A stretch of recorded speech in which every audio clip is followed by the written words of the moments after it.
آدمای مهربون زیر سقف آسمون شهرمون دوتا باجنا بودن، یکیشون هوشنگ خان و اون یکی آقا جلال، هم زبون و هم دل و هم سن و سال، همسراشون خواهرایی نازنین، چی بگم فرشته روی زمین، از نجابت و وفا سنگ تموم، یکیشون شهین خانوم یکیشون مهین خانوم، بچه هاشون همه اهل و عاقلن، از همین آب و گلن، همشون مثل شما بیریا و باصفا، همشون نوه و نتیجه های آقا جون که تو دیار باقیه، آشنای خوابهای عالم با جناقیه، بچه های خوب و نازنینشون گلای باغچه زندگیشونن، شبا با قصه های شیرینشون رو لباتون گل خنده میشونن.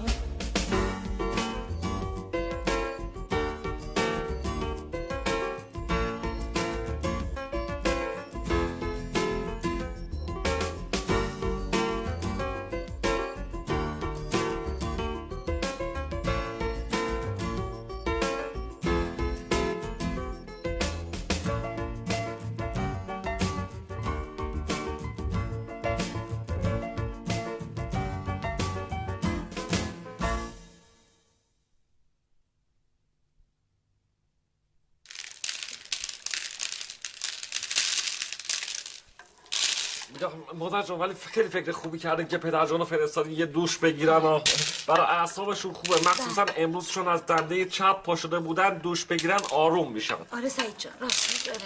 چرا فشار آب اینقدر کمه؟ به این هوشنگینا تلفن بزنین بگین که بابا آبو ببندن، فشار آب کمه. باشه جلال جان باشه، خودتو عصبانی نکن. فقط خدا کنه مادر جان تا آخر شب به خیر بگذره. یه وقت عمو هوشنگ نیاد موی دماغ پدر جان بشه، کسی نیاد دم در مزاحمشون بشه، چه میدونم حتی این تلفن هم زنگ نزنه. تلفن یکیتون جواب تلفن رو بده. مسعود جان پاشو جواب تلفن رو بده. سعید جان داداش من تبخال زدم، من نمیتونم تلفن جواب بدم.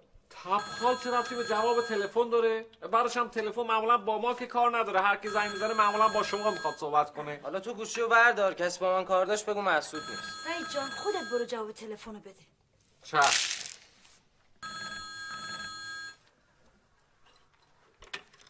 الو بفرمایید. سلام. بله من سعید هستم. شما؟ پدرجان تشریف یعنی تشریف دارم ولی دارن دوش میگیرن. بله قدمتون سر چشم. چی نه الو تشریف نیارین.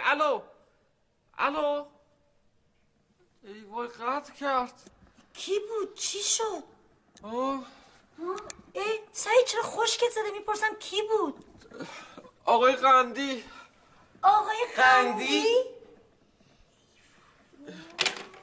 میگم مادر جان چیکار کنیم داره میاد اینجا الان. وای مامان آخه سعید واسه چی تو مهمون دعوت کردی؟ من دعوت نکردم که حواسم اصلا من بهت میگم تو بیا تلفن رو جواب بده، با من لجبازی میکنی دیگه. حالا جواب بابا رو میخوای چی بدی؟ هیچی، چی داریم جواب بهش بدیم؟ اشکالی نداره. خب مهمونم حبیب خداست. مهمون چه مادر من؟ بابا همینجوری تو حالت عادی اسم یارو رو میشنوه کهیر میزنه دیگه، چه برس به الان که عصبیه. تازه من یادت نیست 2 سال پیش چه بلایی سرمون در آورد؟ نه چرا مسعود جان خیلی هم خوب یادمه. حول نکنید مادر جان، نگران نباشید. گفت من میام نگفت ما میایم. فعل جمع به کار نبرد، تنها میام. آخه سعید اون مفرد و جمع حالیش نیست. دفعه پیشم گفته بود با کی میام؟ با زنم. ولی چند نفر اومدن؟ اون پسرم موشینا و خانواده‌اش که هفته دوم اومدن اونا رو هم حساب کنن. نمیخواد زحمت بکشی. 17 نفر بودن. تازه منهای اون کسایی که هر روز میومدن ببیننشون. حدوداً به طور متوسط میشن 23 نفر در روز. جمعاً هم 7 روز بودن اینجا دیگه. خدا مرگم بده. اون مرغ و خروسا و بزغال و اینا رو هم حساب کردی؟ نه اونا رو فاکتور گرفتم. حالا اونا هم حدوداً میشن حالا عیبی نداره بابا. مردمان خوبی بودن، خیلی هم با محبت بودن، اشکالی نداره.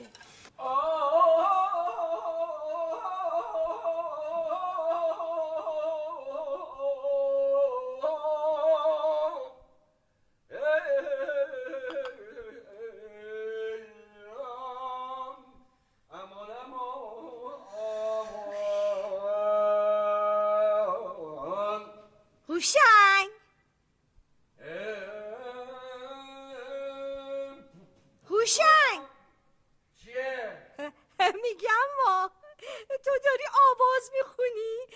اون وقت این باج ناقد امروز از دنده چپ پا شده. مهین الان بهم گفت. شاهین بابا اون شیرها رو ببند، آب فشارش کمه، من دارم یخ میکنم. شیرها که باز نیست، همه بسته است، هم آب سرد هم آب گرم. بعدش هم هوشنگ، به جای اینکه اینقدر آواز میخونی از اون چک چک آب استفاده کن، یه خود تمرکز کن، چشماتو ببر، سکوت کن، یه خورده قشنگ دقت کن، یه خورده دقت کن. هوشنگ ببین زیاد نمیخواد تمرکز کنی، دیرمون میشه ها. خوب شد ببین اون شیرها رو یه دقیقه باز نکنید. خوب شد من الان میرم بیرون. ما شیری باز نکرد. هوشنگ فهمیدم مال خونه خواهرم ایناست، اونام دارن همینطور دونه دونه هموم میکنن. زودتر بیا تا بعدی نرفته.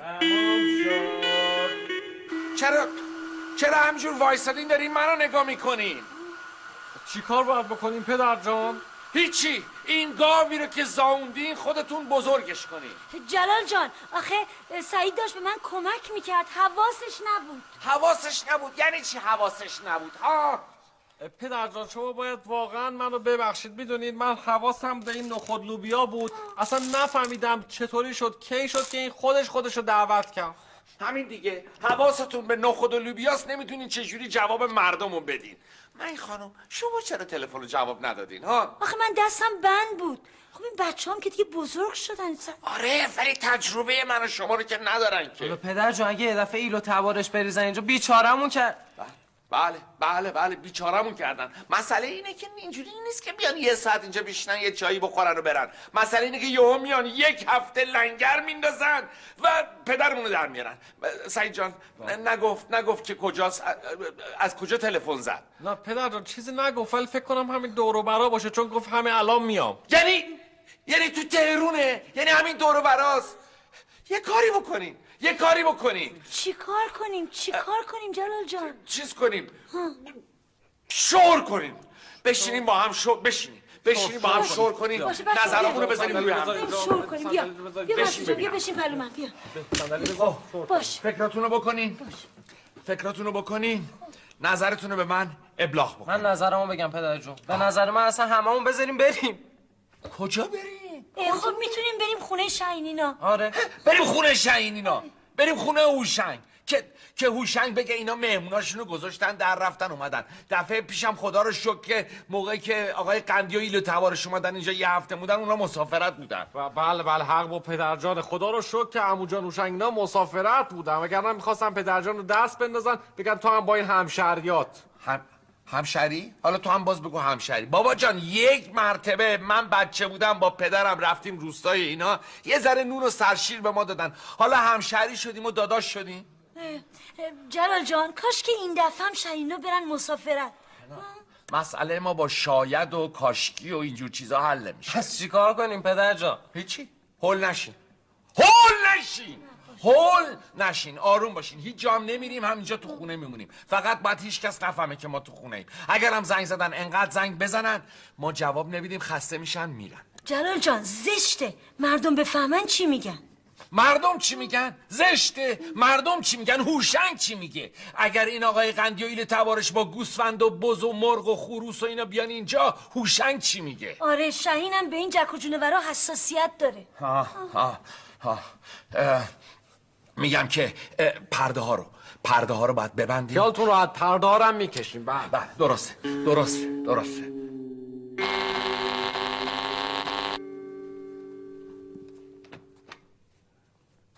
بله. کی؟ نخیر آقا اینجا نیست.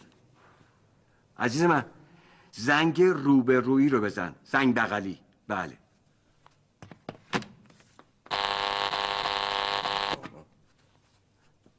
عزیز من که گفتم منزل آقای سر بلوکزاده زنگ بغلیه. خب من چیکار کنم که نیستن؟ خب نیستن دیگه. ای بابا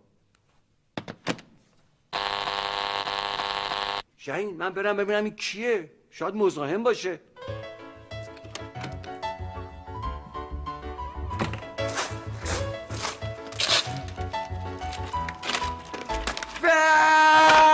سلام علیکم. نخور سرکش درست آقا مهندس. حال دو خوبه، بچه دو خوبه، مادر بچه خوبه، پدر دو خوبه، مادر دو خوبه، همه خوبه انشالله. آقای عزیز من که به شما گفتن زنگ روبروی رو بزنی. شما فرمودین آقای مهندس. منم هر چی زنگ روبرو رو فشار میدم، هر چی زنگ روبرو رو فشار میدم، هیچکی جواب نمیده. خب جواب نمیده من چیکار کنم؟ آخه میدونی من از اون رفتم توی این تلفن قوطیا یه دوزاری انداختم بهشون زنگ زدم. آقازاده شون بودن به هم حرف زدیم، اما حالا هر چی زنگ میزنم جواب نمیده. بگمونم که زنگشون خرابه. یعنی میفرمایید که من برم زنگ خونه‌شون رو درست کنم؟ نه قربون شکله، نه تصدقه. شما برای چی درست کنی؟ شما نمیخواد درست کنی. شما فقط اجازه بده من بیام داخل، از داخل زنگشون فشار بدم، همین. من که شما رو نمیشناسم.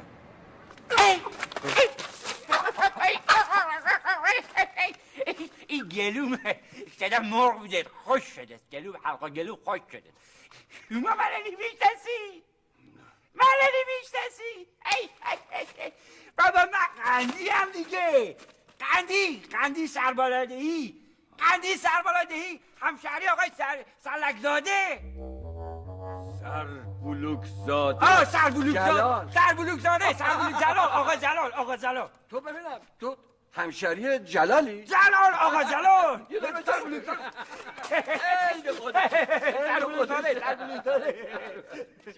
جلال آقا جلال. حالا من از کجا بفهمم تو همشهری جلالی؟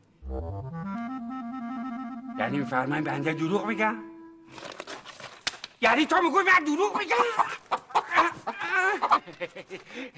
قربون شکلت برم. میدونی من از شهرستان اومدم، به اتوبوسم اومدم، را هیچ جایی اتوبوس نگه نداشت. سواد داره بس من بیام داخل. یه دقیقه صبر کنید. صبر کنم.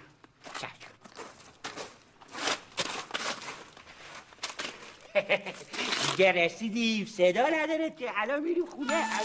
الان میریم.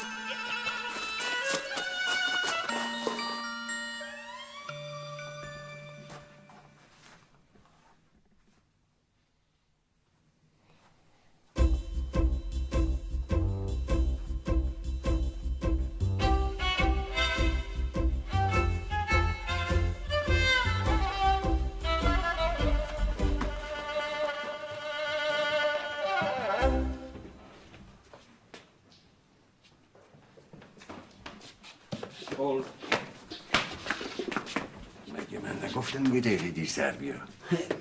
صبر کن. فهمیدم. خیلی خوب.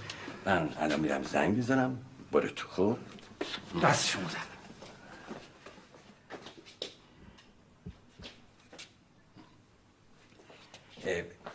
میگم که تو واقعا همشهری جلالی؟ شما فکر میکنی من دروغ میگم؟ یه دفعه کرد بدم. کاکولی میگم که صدایی ازشون در نمیاد. خبری نیست. آقای مهندس من خودم از بیرون زنگ زدم، تو خونه بودم، آقازاده شو جواب داد. تو مطمئنی؟ یعنی بگو ما دروغ بگم؟ خیلی خوب. حالا یه کاری دیگه میکنیم. پس خودت بیا برو زنگ بزن. چه شما نمیزنی؟ من با این ریخت قیافه نمیتونم تو خونه مردم ظاهر بشم. خب بیا برو زنگ. ببین هر وقت من بهت اشاره کردم زنگ بزن. خب چشم. آفرین.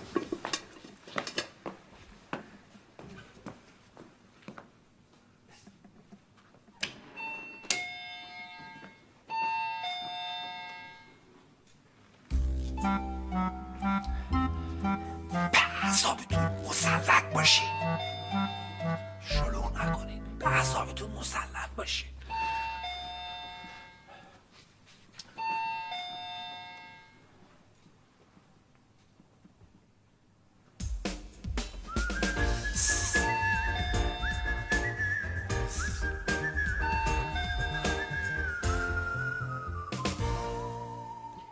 ناراحت نباش، الان آقا جلال میاد، میریم تو خونه غذا میخوریم، منم میرم اون کارم انجام میدم و میام. خیالت راحت بشه. میگم آقا اینا چیه برداشته آوردی اینجا؟ چیه؟ اینا شاید نمیبینه؟ میبینه آخه برای این چی آورد؟ کیسم است، این نون است، این مرغ است، این خروس است، این هم ماست است. خیلی خوب میگم برای چی آوردیشون اینجا لابیه درست شما انگه حواست نیست میخواست من بذارم تو حیات که جز ببره. خب براش هم گذاشتم تو اندرونی دیگه. ای ها اینا رو بردار، از این اندرونی بردار ببر تو خونه جلال‌آباد بذار اندرونی اونجا. اینجا جای لابیه، جای این. من انگه حرف تو گوشت نمیره. نه حرف تو گوشت نمیره. میگه چشات ندید آقا جلالینا نیستن، تشریف ندارن. اگه بودن تو میرفتم تو، نیاز به گفتن تو نبود که. آها اصلا نبودن ها؟ نه خیلی نبودن. خب اگه نبودن بر تو چرا اومدی تو؟ تو چه که من اومدم تو؟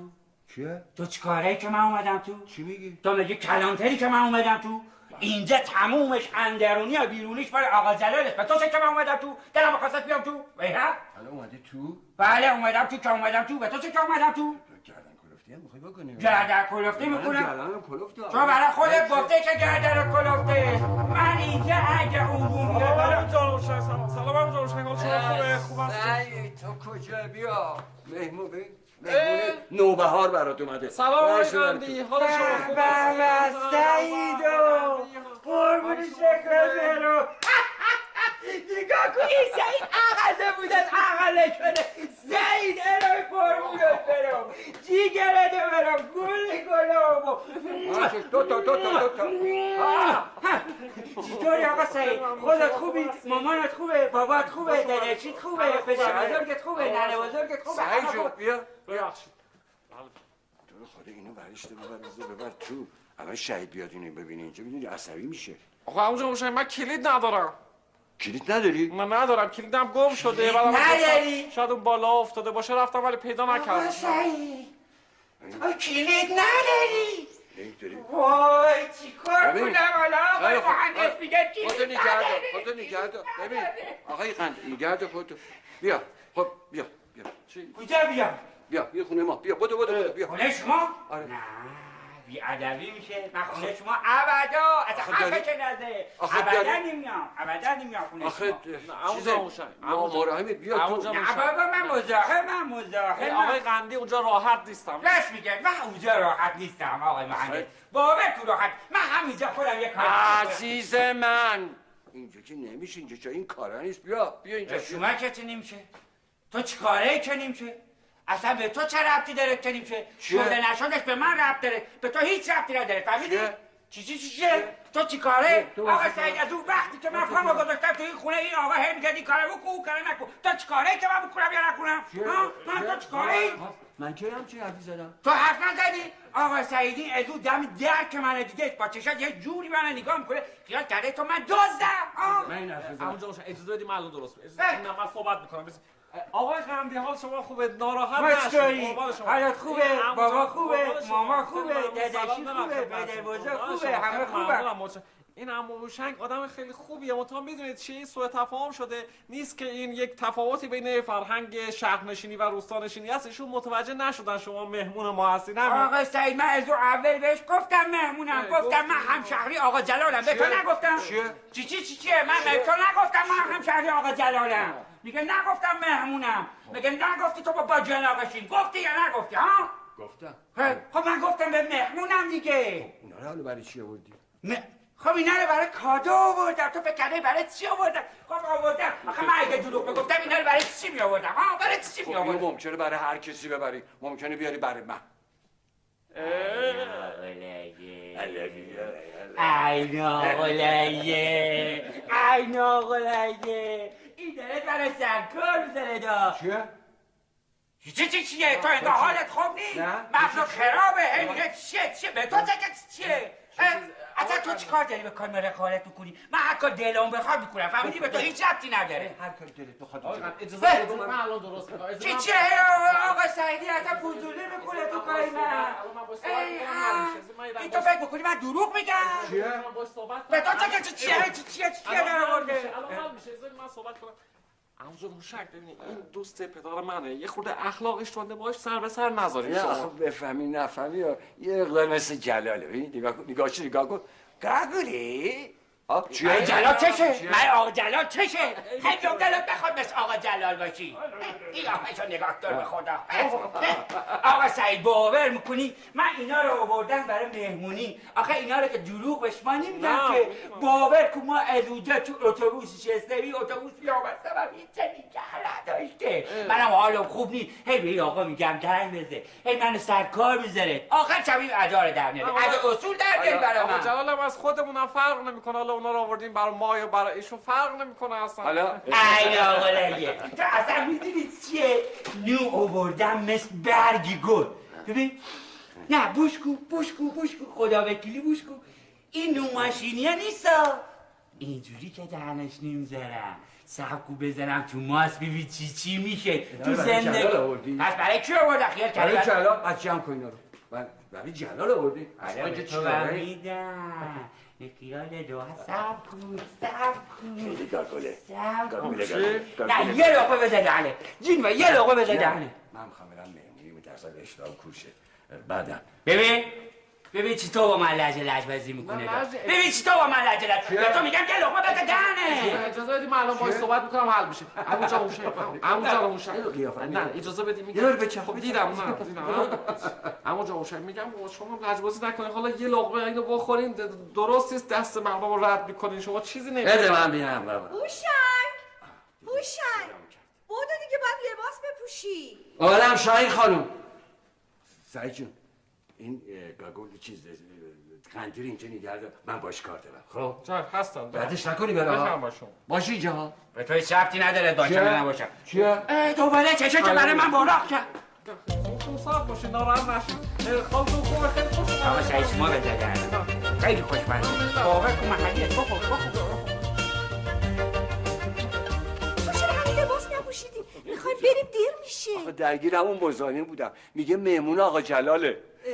چرا میخندی حالا؟ آخه تو نمیدونی مهمون باجان آقا عزیزم چه دست گلیه نوبهاره. به من میگه مهندس حتما تو رو هم ببینه میگه خانم مهندس.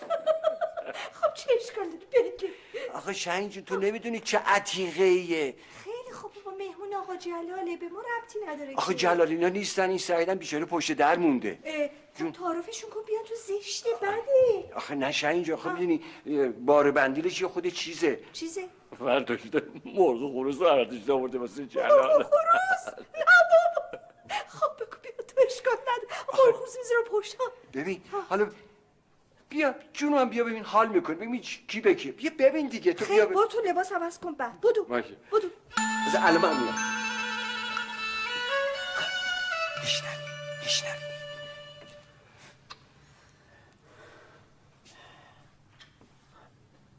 ها خودش این عصبانیه خیلی هم خوشحاله.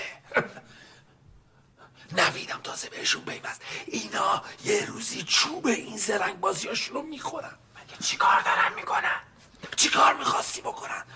دارن حق ما رو میخورن. جلال جان این چه حرفیه میزنی؟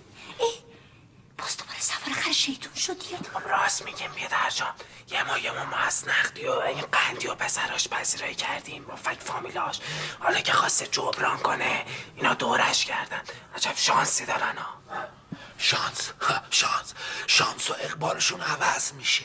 قندی از اون آدمایی نیستش که به این راحتی ها به کسی نون و ماست مفتی بده اونم محلیش. عمو شنگی که من میشناسم تا این مرغ و خروسا رو نخوره نمیذاره این بره از اینجا. اگرم منو میشناختی میدونستی که منم آدمی نیستم که اجازه بدن این مرغ و خروس از گلوشون بره پایین. این خط اینم نشون. جلال یه جوری شما تا حرف میزنین که این کار مرغ و خروس نخوردین تو زندگیتون. تکلیف این بنده خدا رو روشن کن بره ما هم بالاخره به مهمونیمون برسید داره دیر میشه. چشم بله. میگم آقای قندی ببخشید من خیلی معذرت میخوام از حضورتون. شما همونطور که ملاحظه میکنین این خانواده ما تشریف ندارن. الان من خودم هم میبینین که پشت در موندم. بعد این عمو هوشنگ و خانواده‌اش هم دارن میرن مهمونی. بله میگم نمیشه شما برین یه روز دیگه تشریف بیارین دوباره؟ آقا سعیدی حرفی میزنی قربون شکل دادم. من کجا برم؟ آخه من توی شهر غریبم جایی ندارم که برم با این وضعیتم. شما وضعیت منو میبین حالا اصلا خودم به جهنم اینا رو چیکار کنم؟ اینا خب اینا این چیزایی که برای ما آوردین که بیشترش مواد مصرفیه. خب این بمونه اینجا، ما بعدا سر فرصت مصرف میکنیم. خدا مواد مصرفی چیه ساکه قربونی شکلت. من میگم من اینا رو نمیدونم کجا بذارم. حالا اصلا خودم به جهنم، همه اینا به کنار. من با این چی کار کنم؟ با این چی کار کنم؟ با این خب ببینین قندی خان، بیارین بذارین تو خونه ما. هر وقت آقا جلال اینا شب اومدن ما میبریم بهشون میدیم، میگیم شما اومدید. خیلی معذرت میخوام، خیلی معذرت میخوام خواهم. من اصلا نمیتونم اینا رو از خودم جدا کنم. راستشو بگو عمو، تو اون کیسه چیه؟ بعد تو اون کیسه چیه که اینقدر حیاتیه؟ بفرمایید. من از همه دون شرمندم، نمیتونم بگم، نمیتونم حلیده، نمیتونم. بابا حق داره آخه که نمیتونه بگه. شماها دوست دارین یکی از شما بپرسه تو جیبتون چیه، تو کیفتون چیه؟ خب نباید بگه دیگه. آقا سعید قربونی شکلت. چی؟ بیام ای کری بیا. چرا؟ بابا یه چیزی میخوام تو گوشت میگم. بیا گوشم خب برای چی بلند نمیگی؟ بابا بی ادبیه. بی ادبیه؟ برو این چی میگه؟ بی ادبیه؟ خب گلاب بروتون اون چه ربطی به محتویات توی کیسه داره؟ آقا سعید قربونی شکلت برم، الان من تو وضعیتی نیستم که برات توضیح بدم. حلیده اصلا سر در نمیارم آقای قندی. آی خدا سعید جون راست میگه. تو که میدونی درد این چیه، منم میدونم. کارش راه بندازیم بره، ما هم به مهمونی برسید دیر وقته. هرچند من دوست ندارم تو این مهمونی ظاهر بشم حاضر بشم. میگم شاهین جون بیا نوید این سویچو بگیر تو با مامانت برو. شاهین جون من با آژانس خودمو میرسونم. بده بهش. نه نمیشه، با هم میریم. بده. پدر عمو شنگ جان اگه میشه بس شما ایشون راهنماییشون کنید. بیا قربونت برم آقای مهندس. از کدوم بر برم؟ از کدوم بر برم؟ از کدوم بر برم؟ از این بر. گیریم به هم بده. نه به این دست نزن. حواست جمع کن، به هیچ عنوان به این نزدیک نشی. فهمیدی؟ چیه؟ چیه؟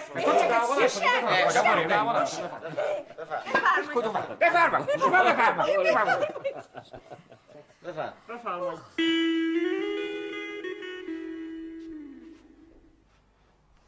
یعنی انقدر حوصلتون سر رفت که نشستین ها؟ نه جلال جان خسته شدیم. میگم عجیبه، رفت خونه هوشنگ. عجب روی داره اونجا. واسه چی آخه؟ نمیدونم، همشون رفتن خونه هوشنگ. خب حتما دعوتش کردن که بره اونجا. بی خود کردن. اون مهمون ماست، اونا حق ندارن دعوتش کنن بره خونه‌شون. حتما پیشنهاد سعید بوده. پیشنهاد هر کسی بوده که بوده، اونا حق ندارن مهمون ما رو قر بزنن. آخه پدر جان ما خودمون نخواستیم که مهمون ما پاشه بیاد اینجا. ما خودمون نخواستیم که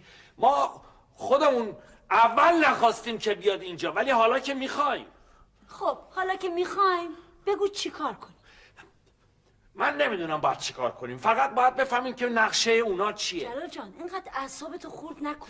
من عصبی نیستم، من فقط میگم که من یه نقشه دارم. یه دقیقه صبر بکنید. پدر جان تازه که هنو مرغ خروسامونو نبردن تو خونهشون که. من یک نقشه دارم. وای چی میگی؟ همه اومدن؟ خب ببین ما تو راهیم، تو ازشون تا پذیرایی کنیم ما هم دیگه رسیدیم. آره خیلی خوب باشه. گوشی هوشنگ میگه همه اومدن منتظر ما. منم الکی گفتم ما تو راهیم. یه چیزی بهش بگو. ما اومدیم. آره زود میرسیم. قول میدم. خداحافظ. شاهین جون هوشنگ. جون نوید. ببین این یه موقعیت جون تو، یه موقعیت طلایی بر من. آخه تو نمیدونی این قندیه چه باحاله. میخوام اینو یه دفعه هم که شده با این جلالی ببینم چه ریختیه. شما برید من با آژانس خودمو میرسونم. خیلی خوب چی کار کنم از دست تو؟ سویچو بگی بریم. پس ما میریم دیگه ها. آره میریم. سعید خروسا رو یه وقت با پر نخوری. خروسا که با پر نمیخورن. خب پس این پر چی رو یقت؟ نوید سعید جون ببخشید ما رفتیم. هوشنگ اومدی یا؟ برو به سلامت. خوش بگذره. مواظب خودتون باشی. صداش کنید یه بار دیگه همونجا. قندی چرا اونجا گیری کرده؟ سعید چیکار باید بود؟ چه بلایی سر اون در بود؟ چه نمیاد بیرون؟ نمیدونم مامون جان، به نظر منم کاملا این قضیه عجیبه. میدونید آخه اجابت مزاج در حادترین و مزمن‌ترین شکلش هم کمتر از این مدت زمان لازم داره. بله درسته. تو داری درست من میگی. فکر میکنم مامون جان توی اون کیسه حتما یه چیز بسیار مهم بوده، وگرنه اصلا لزومی نداشت کیسه رو با خودش ببره اون تو. داشت؟ آره راست میگی. به من که گفت وسیله شخصیه، ولی من فکر میکنم آفتابه یه بار مصرف باشه. آفتابه یه بار مثلا شوخی میکنید عمو جان؟ شاید هم یه دستیسته است بمبی چیزی توش باشه. بمب؟ نه عمو جان، بمب چیه؟ ولی من میگم که عمو جان ما اشتباه کردیم، باید حتما قبل از اینکه میرفت اون تو ما داخل کیسه رو بازبینی میکردیم. آقا جلال از خر شیطون بیا پایین. من خانم نه که فکر کنیم من مثلا عصبیم یا مثلا دارم بچه بازی در میارم یا اینکه چه میدونم این کارا از من بعیده. من یه نقشه ای دارم. خب مسعود جان برو سریع یه دونه چاقو بردار بیار. ای چاقو میخوای برای چی؟ من خانم یه کار مهمه، یه نقشه ای دارم. مسعود جان برو یه چاقو بردار بیار. بدو الان میاد. الان میاد. خب ای کجا داری میری؟ نبی بزنه بکشه اینو.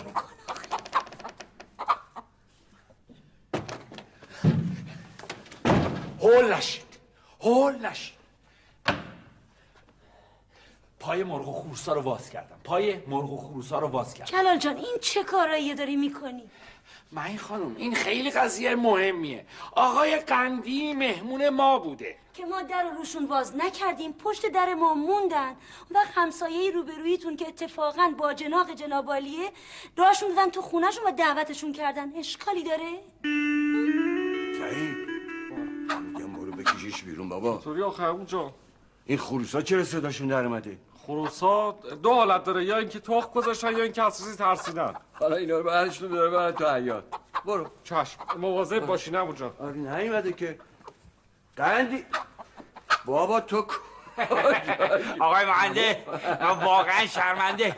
خیلی لطف کردی. بابت کنین این محبت شما این محبت شما رو من هیچ وقت فراموش نمی‌کنم. اگه نجاتم نمی‌دادی خفه می‌شدم. خب با اجازه ما دیگه زحمت کم کنیم. کجا؟ این جورابای خیس روماتیسم میگیری؟ مگه تو بیابون گیر کردی؟ خدا نکنه بیابون کدوم است؟ اینجا ماشاءالله هزار ماشاءالله مثل بهشت میمونه. اما مزاحم نباشی بهتره. نه در درجه اول مزاحم که نیستی بشین. چشم. مراهمم هستی. بله. خب بنداز همونجا. اینجا جوراباتو خیلی خوب اونجا گذاشت. آقای بدونم برات بذارم. نه به این دست نزنی. اینجور که معلومه شما ویرت گرفته ببینه توی این کیسه چیه. آره دیگه کنجکاو. آخه من کنجکاو شدم ببینم این تو چیه. خب بنده پس من دلدی فقط ببینی. ای ناغلایه. چک من الان خدمتت عرض میکنم توی کیسه چی. این هم اول بهت بگم. من تو سفرهای فرنگ که رفتم با وسایل و سرویس‌های خیلی خوب و برخورد کردم. اینی که هم تو گفتی که این وسیله یه وسیله بهداشتی، میخوام ببینم این وسیله بهداشتی چیه. حالا بگو ببینم. الان برای دو توضیح میدم. آقای مهندس پس چه بخواین اولش که باید بگم شرمنده. خواهش بگم. خیلی هم شرمنده. خواهشم. خیلی هم بی‌ادبی شو. چی؟ ولی شما اون چیزی که فکر میکنی این نیست. حقیقتی یه چیز دیگه است. جدی میگی؟ بله. سکو ببینم. دست هزار قربونت برم. الان برای توضیح میدم. بگو دیگه. راستش حقیقتش این است که ما کشاورزیم آقای مهندس. خب ادامش. ببخشید آقای مهندس. چیه؟ آدم دیگه غیر از شما ولی نسبت این زمین. نه خیالت راحت باشه. اینجا فقط منم و تو. هیچکی نیست اینجا. الان عرض بکنم. بگو. حقیقتش این است که ما کشاورزیم.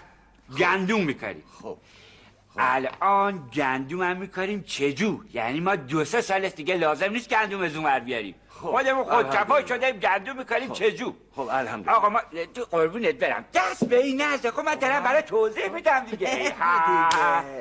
چیه؟ ببین آقای مهندس ما یه روز داشتیم تو زمین کار میکردیم. آقا بیله که کردیم تو زمین فشار آوردیم دیدیم به یه چیز گیر کرده. چرا نمیاد بیرون؟ آقا دوباره فشار آوردیم تموم زور. یه دفعه دیدیم این ازیر خاک اومد بیرون. همین ازیر خاک اومد بیرون. همجور نگاهش میکردیم خدایا این چیه؟ نکنه قیمتیه. حالا چی کار بکنم؟ ببینم دست از قربون شکلت برم. دست حرفتو بزن دیگه. نکنه قیمتیه. به کی بگم؟ به کی نگم؟ از کی بپرسم؟ آقا دویدیم و کیسه رو برداشتیم و کردیمش تو کیسه و راه افتادیم برای شهر. آقای مهندس کسی این دوره برا نی؟ حرفتو بزن. آقا اومدیم شهر، از اتوبوس پیاده شدیم. اگه این چیز قیمتی ها صداتو بیار پایین ممکنه صدات بره بیرون. شما چه گفتی کس تو خونه نی؟ اینجا نیست ولی ممکنه صدات بره بیرون. حرفتو بزن. آقا رسیدیم تو شهر، خدایا چیکار کنیم؟ به کی بگم به کی نگم؟ از کی بپرسیم؟ نکنه خطرناک باشه. یه دفعه چراغ کله‌مون روشن شد. روشن شد. آقا با خودمون گفتیم بهترین راه این است که ما بریم سراغ آقا جلالی سربلوک‌زاده با اون مشورت کنیم. مشورت چیه؟ مرحله دوم الان شروع. اینا کجا رفتن؟ من خانم مرحله دوم کار من الان شروع میشه. خب جلال جان، مسعود خسته شد رفت تو اتاقش. از خر شیطونم بیا پایین. من خانم شما فکر نکنین که من زده به سرم یا چیزی. ببین من دیشب یه خواب دیدم، فکر کنم خوابم تعبیر شده. یه چیزیه نمیدونم، یه کاسه زیر نیم کاسه این هوشنگ هست. وگرنه من هیچ وقت من اینجوری آخه من شما خودتون قضاوت کنین دیگه. من خانم من یه مرحله دوم کارمو باید انجام بدم. من باید برم بیرون، ولی اگه برم بیرون که اینا میفهمن که پس من تو بودم. پس یعنی چی؟ یعنی من خواب بودم. پس من اگر میرم بیرون یعنی چی؟ یعنی من الان خواب بودم بیدار شدم. پس باید اینجوری وانمود کنم که من خواب بودم. خب پس من میرم بیرون میگم من خواب بودم. این خوبی که نمیشه. میرم بیرون میگم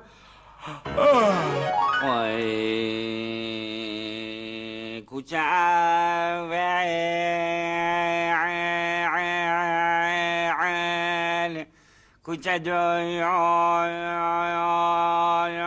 میپزن شوید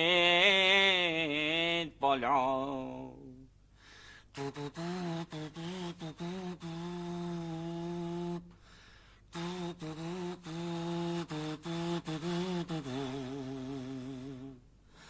آی کوچه اول کوچه دوم میپزن شوید بالا.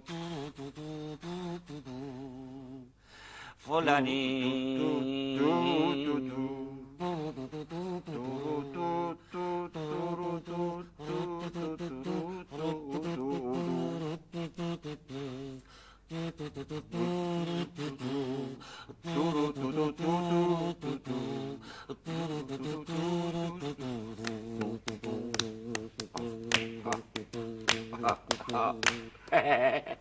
آقای مهندس سر ذوقم آوردی یا تو من به ذوق آوردی. میگم که این شعرش از کی بود؟ این شعرش خودم کوچه اول کوچه دوم چیویت پلو دوست داری؟ یه رو چیویت پلو پخته بودن سر ذوق بدم این شعر را گفتم. خب حالا قندی جون بیاین بر سر این. آقا اینو تو چجوری پیدا کردی؟ میدونی این جرمش چقدره؟ اگه اینو تو دستت ببینن چقدر جرم داره؟ حیرون مونده بودم و سرگردون چیکارش کنم؟ گفتم بیام شهر با آقا جلال مشورت کنم. با آقا جلال؟ با آقا جلال؟ آقا جلال دیگه ولش کن. آقا جلالی درگاه نیست. اینجا منم داری با من صحبت میکنی. ببین قندی جون من اینو آخه اینو من چیکارش کنم؟ به درد نمیخوره با این وسیله خونه. باشه من اینو ازت میخرم، پولشم بهت میدم، برو باش پی زندگیت، برو باش صفا کن. بفرما خیلی ببخشید، خیلی ببخشید. قندی جون جونم ببین چی دارم بهت میگم. بفرما. این معامله بین خودمون تموم شده ها. تموم شده؟ من اینو خریدم الان مال منه. بله. از مهمونی که برگشتم پول نقد بهت میدم. بله. اینو ازت میگیرم. چشم. تو هم باید یه کاری بکنی. بله. کسی نفهمی چیه. هیچ کی نمیفهمه. حواسم هست. هیچ کی نمیفهمه. اینو من به درش بیار. نه خیلی تو خونه بذارم. نه قربون شکلت برم آقای مهندس. من خیلی از رو شما شرمندم. نه اینکه خدای نکرده به شما اطمینان ندارم. نه خیر اصلا این فکر نکنی. اما اجازه بدین پول که آوردین منم اینو دو دستی تقدیمتون میکنم. خیلی سختی. سلام موشک گرفتمشون. پاهاش رو خودشون باز کرده بودن دوباره بستمش. تخم نذاشته بودن همون ترسیده بودن. خیلی خوب. بذارش اینجا دیگه. خب چیکار شما اومدین؟ بله ما قرار شد که اینجا بشینیم. آقای مهندس میخواستم برم مهمونی، گفتم دیگه مزاحم ایشون نباشم. خواب بودم. جلال سلام عرض کردم. تو اینجایی؟ بله خواب بودم. شما اینجا این آقای قندی. سلام آقا جلال، الهی قربونت برم، الهی تصدقت بشم. کجا بودی؟ من صبح تا حالا حیرون شما، هی ایور برای مزاحم آقای محمد. الهی قربونت. بیا آره ماچه تو بکن. آره این آقا جلال هنوز یادت پدر جان، آقای قندی برامون مرغ خروس آوردن اینا. به به، دستشون درد نکنه، شرمنده کردین، خجالت دادی. این حرفت چیست آقا جلال؟ الهی قربون تصدقت بشم. من اگه دستم پر نبود گاو و گوشت مرغ و خروس که چیزی نی. راست که بخیر نون و ماست محلی هم آوردم. اما موشه تا تهش نوشه جان کردم. بله دیدم موشه جان. جاد خالی بود، خیلی هم خوشمزه بود. خب جلال جون، این شما و اینم مهمون عزیزتون. من با عزتون برم به مهمونیمون برسیم. خداحافظ. کجا تشریف میبرین؟ با عزتون نهار دعوت داریم. خوش. آقای قندی بگو. آقای مهندس چی گفتی؟ خب خدا چش آقای مهندس خیلی زحمتتون دادیم ما، خیلی ببخشید. چی میگه؟ خب خوبی آقا قندی؟ شما خوبی آقا جلال؟ بله. چرا رو پا وایستاده؟ بله. چرا رو پا وایستاده سعید جون؟ بفرمایید داخل، بفرمایید داخل، بفرمایید تعارف نکنید، بفرمایید شما یا الله. قندی تو میگی چی کار کردی؟ من چی کار کردم؟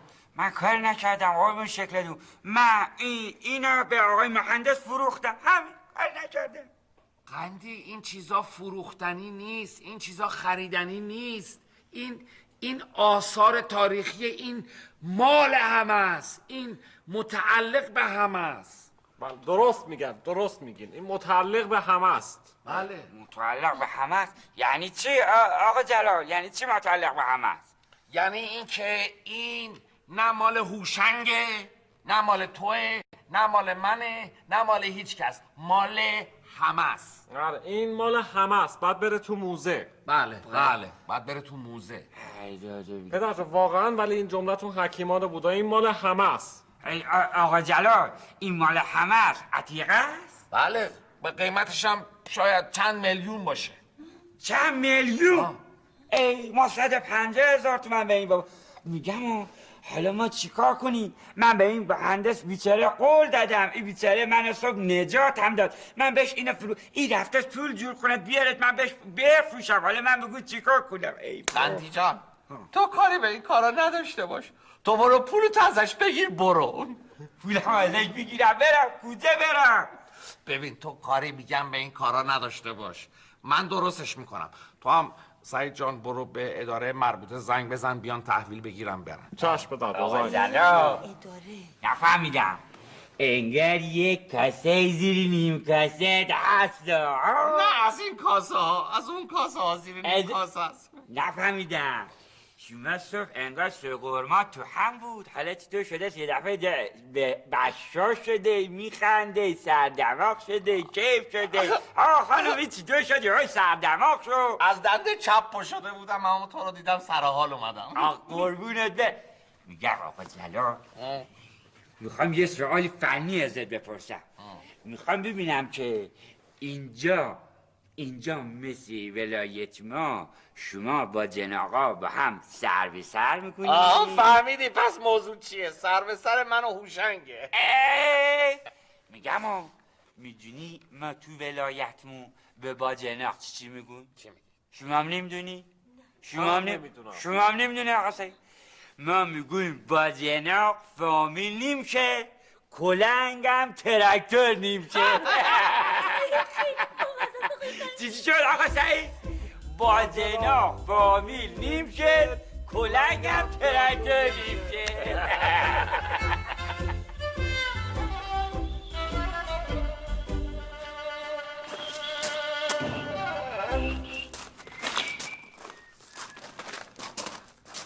آخه من به تو چی بگم؟ تو 1 ساعت منو کاشتی تو کوچه؟ کاشتم تو کوچه؟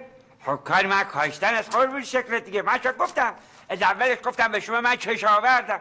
هم باید بکارم دیگه. مخصوصا برای کاشتی تو کوچه. نه قربون شکلت. من کی باشم که آقای مهندس رو بکارم تو کوچه؟ من خیلی از شما عذر میخوام. من خیلی معذرت. خواهش میکنم. ببین کیسه رو چیکار کردی؟ کیسه رو؟ آره. ها کیسه رو گذاشتم خونه آقا جلالینا. درش هم محکم با تناب بسته. چی؟ گذاشت خونه آقا جلال؟ بله گذاشتم که گذاشتم. قرارمون این نبود. قرارمون این نبود که من فکر کردم باید بذارم اونجا. چیه؟ چیه؟ چیه؟ اصلا تو چی کاره که من کیسه رو کجا گذاشتم؟ ببینم بهشون گفتی که چیزی که بهشون نگفتی راجع به کیسه. شما انگار فکر کرده من بچم چی بوشم؟ من دهنم چفته بسترت قربون شکلت. کلام ازی دهنم در نمیاد. فقط گفتم این امانت است مال آقای مهندس است. وقتی اومد 2 دستی تحقیمش میکنی. حالا من بهت باید چی بدم؟ خودت نمیدونی؟ عین آقایه رفتم پولتو جور کردم. دست درد نکنه. زود بده که معطل است اتوبوس یه وقت میره دا. بیا. این چقدره؟ 50 تومن.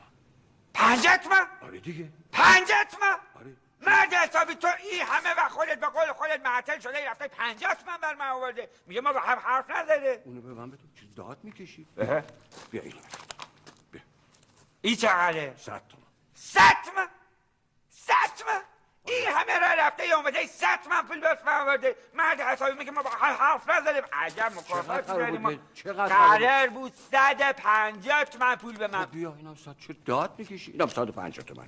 تو دوست داری من هرس بده یا یه چیزی میشه ناقلایه با دست درد اصلا قابل نداشت باور کو جدی؟ یه شوخی من میکنم تو چرا زود برمیداری کاری نداری خداحافظ کجا؟ به این عجله؟ و باید برم اتوبوس معطلمه نه باید 2-3 روز خونه من بمونی. نه والا تعارف من ازت خوشم اومده. نه منم از تو خوشم اومده. باور کو به زودی میام میبینمه. به چابارم من بیارن تو رو ببینن. موجودی هستی برای خودت؟ کی میخوای بیاری بچه‌ها رو؟ والا کی که نمیتونم بگم اما به زودی میام. آخه بگو کی؟ چی تو؟ آخه میخوام اون روز خونه نباشم. این آقایه دلم برده مهندسا به زودی میام میبینم. کاری نداری حواست جمع خودت کو. آقا جلالم خیلی دوستت داره دا. همش تعریف اده میکرد. جدی؟ آره خداحافظ. حواست جمع کنم. خداحافظ.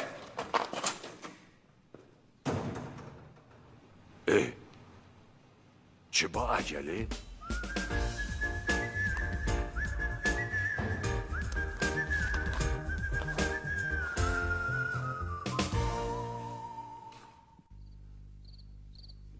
جلال جون کجا رو داشتی نگاه میکردی؟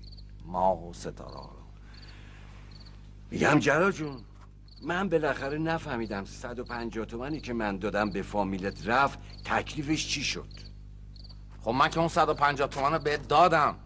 آخه میدونم 150 تومن تو به من دادی. خب میخوام اینو بفهمم آیا تو باید 150 تومن ضرر کنی؟ خب حالا به من ضرر نخور توشن جون. تو خیالت راحت باشه. یعنی چی خیالم راحت بشه؟ به من بگو چطور آخه؟ چطور مگه؟ چرا؟ خب ببین موقعی که آمدن ظرف رو ببرن اون ظرف عتیقه رو به عنوان حق اکتشاف غیر عمد به ما 150 تومن جایزه دادن. یعنی این پولا میدن؟ آره دیگه راست میگی؟ معلومه که میدن. خب مرغ و خروس چیکار کردی؟ مرغ و خروس رو؟ بله. تو که حساب اون ماست و نونا رو رسیدی بیای مرغ و خروس هم مال تو برش دار ببر. جلال چرا شوخی میکنی؟ من دارم جدی ازت میپرسم. جلال جلال جان جلال من فداتم. میخوای برید توی اون مایه ها؟ جلال من فداتم. من میخچه زیر پاتم. جلال من حیرونتم. منم گلوگولای خونتم. جلال من خرابتم. منم آتیش زیر کبابتم. من مخلصتم. من سکته ناقصتم. خوبه؟ جلال من حالی به هامونیتم. منم پرزای زیر قالیتم. من زارتم. منم پوست خیارتم. جلال من فداتم. من گداتم. داشتم و مراد بگذره. ببین باز 2 مرتبه یه دقیقه آمدیم با هم حال بکنیم، تو باز به دعوا کشوندی مسئله رو. آخه تو دستبردار نیستی، هر روز باید یه برنامه پیاده بکنی اعصاب منو خورد بکنی. حالا این یعنی چی؟